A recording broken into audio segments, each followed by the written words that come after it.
Hai, kembali bersama dengan saya, Dr. Ivan Chandra, SPKFR. Dan pada kesempatan kali ini, saya mencoba untuk membantu Bapak Ibu sekalian yang ada mengalami kehilangan indera penciuman karena masalah COVID-19. Oke, saya langsung nyalakan saja slideshow-nya. Ya, di sini saya akan menampilkan mengenai masalah olfactory training untuk anosmia dan hiposmia. Anosmia itu apa? Anosmia adalah ketika seseorang kehilangan indera penciuman. Sementara hiposmia adalah ketika seseorang masih bisa mencium tetapi intensitasnya berkurang. Di sini saya mengambil langsung dari sumbernya yaitu dari anosmi.org di mana protokol ini ditemukan oleh Profesor Thomas Hummel tahun 2009 yang awalnya memang digunakan untuk anosmia secara umum. Namun ternyata yang saya lihat dari entuk.org mengatakan bahwa untuk kasus COVID-19, apabila Bapak Ibu mengalami kehilangan indera penciuman lebih dari 2 minggu, maka protokol ini disarankan. Baik, bagaimana untuk masalah protokolnya ini? Nah, protokol ini perlu dikerjakan adalah 2 kali sehari selama 12 sampai 24 minggu. Dengan cara apa? Dengan cara menggunakan stimulasi daripada indera penciuman kita menggunakan 4 sampai 6 bau-bauan. Dan pada presentasi kali ini akan lebih banyak dijelaskan dengan 6 bau-bauan sesuai dengan rekomendasinya juga dari anosmi.org. Bahan apa yang diperlukan? Bahan yang diperlukan adalah yang pertama, essential oil. Ya, essential oil ini adalah produk yang sekarang sudah bisa ditemukan secara umum di marketplace ataupun juga di online shop. Yang kita mau cari adalah essential oil ya, bukan bahan mentahnya. Jadi bukan bahan mentah seperti yang digambarkan di sini, tetapi essential oil seperti botol ini. Ya, di mana botol ini biasa umumnya ukurannya kurang lebih 10 cc. Apa saja essential oil yang diperlukan? Yaitu yang pertama adalah lemon, yang kedua adalah cengkeh, ketiga adalah rose atau mawar, yang keempat adalah eucalyptus atau kayu putih, kemudian yang berikutnya adalah peppermint, ya, peppermint, dan juga adalah yang terakhir coffee bean atau biji kopi. Dan kembali saya ingatkan sekali lagi yang diperlukan essential oilnya ya, jadi bukan bahan mentahnya. Yang kedua yang perlu dipersiapkan adalah botol, label, dan juga buku untuk catatan. Jadi perlu disiapkan 6 botol daripada essential oil. Kemudian adalah 6 botol yang serupa dengan ukuran 100 cc. Jadi seperti yang kita lihat di gambaran ini, 6 botol essential oil dan 6 botol yang ukuran 100 cc yang sama. Nah, kemudian juga nanti perlu ada label ya untuk melabel botolnya yang besar ini. Dan terakhir juga kita perlu ada logbook atau buku untuk mencatat kemajuan daripada latihan kita. Sangat penting sekali untuk memahami bahwa botol ini harus identik sama ya supaya tidak mudah kita mengenalnya dengan mudah. Karena kalau kita mudah mengenalinya, maka akan ada muncul faktor subjektivitas dari kita. Sehingga membuat kita bisa akan merasa-rasa di otak. Maksudnya adalah apa? Contohnya, kalau misalkan kita sudah tahu, ini botolnya ini bau lemon ini. Ya udah, kita akan ketika mencium, maka kita akan mencoba merasa-rasakan, wah ini bau lemon nggak ya, ini bau lemon nggak ya. Maka kita akan menaruh faktor subjektivitas di situ. Sementara yang diperlukan di sini adalah faktor objektivitas, di mana kita memang mau melatih hidung kita untuk bisa mencium. Oke.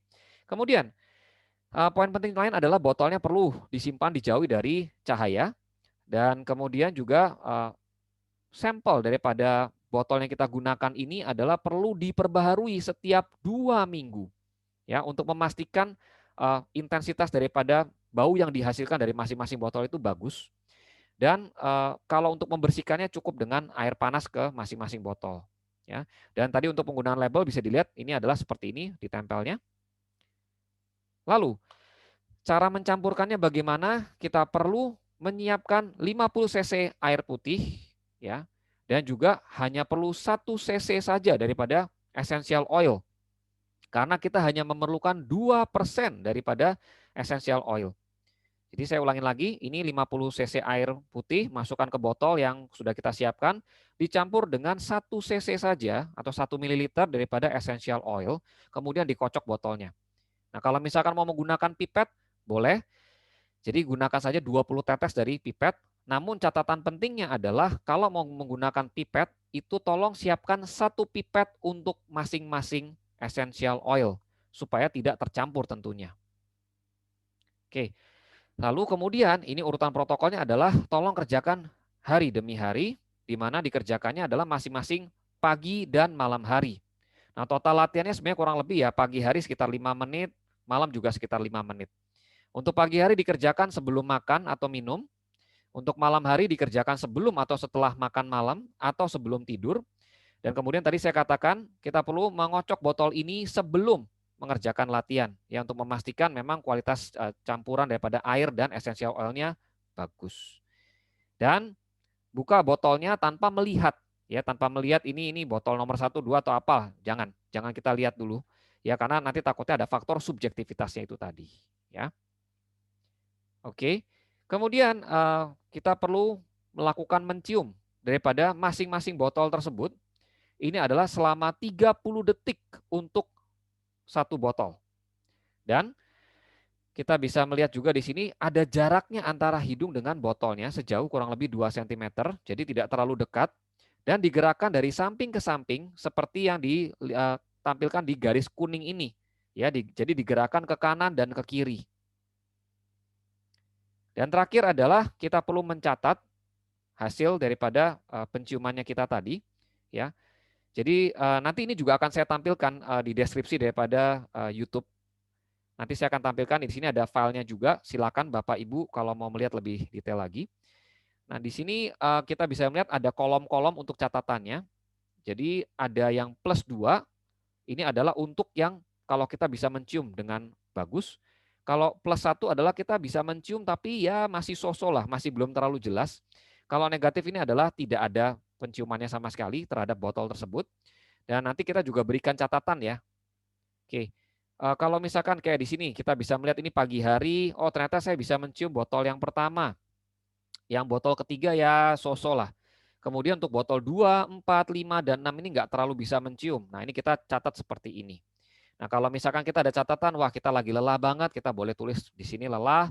Atau kalau misalkan ada salah satu lubang hidung tersumbat, catat aja di sini. Oke, baik itu saja untuk mengenai masalah protokol olfactory training. Sebagai kesimpulannya juga adalah kerjakan latihan ini 2 kali sehari selama 12-24 minggu. Kalau misalnya belum ada perbaikan, maka perlu dikonsultasikan ke dokter. Dan juga untuk sebagai tambahan adalah kalau misalnya kita mau memulai latihan ini tapi ternyata jelas hidung kita benar-benar mampet, bumpet karena masalah COVID-nya, ya tentu perlu dibereskan dulu dengan dokter, ya khususnya dokter THT tentunya. Itu saja presentasi dari saya. Semoga membantu. Salam sehat, tetap semangat, dan Tuhan memberkati kita semua.